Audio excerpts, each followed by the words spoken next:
सदर मुमलिकत आसिफ अली जरदारी और वजीर आजम शहबाज शरीफ ने 5 ख्वारिज को हलाक करने पर सिक्योरिटी फोर्सेस की पजीराई की और जामे शहादत नोश करने पर मेजर अदील जमान को खराज अकीदत पेश किया।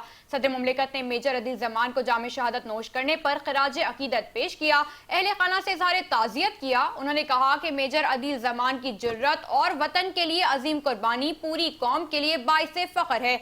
अज़म इस्तेहकाम के तहत दहशत गर्दी के खिलाफ कार्रवाइयां पूरी कुव्वत से जारी रहेंगी। वजीर आजम शहबाज शरीफ ने कहा कि ऑपरेशन अज़्म इस्तेहकाम के तहत सिक्योरिटी फोर्सेस दहशत गर्दी के खिलाफ कामयाबियां हासिल कर रही हैं। पूरी कौम दहशत गर्दी के खिलाफ इस जंग में पाकिस्तान की अफवाज के साथ खड़ी है। मुल्क को हर किस्म की दहशत गर्दी से पाक करेंगे। वफाकी वजीर दाखिला मोहसिन नकवी की जानिब से मेजर अदील जमान को खराज अकीदत पेश किया गया।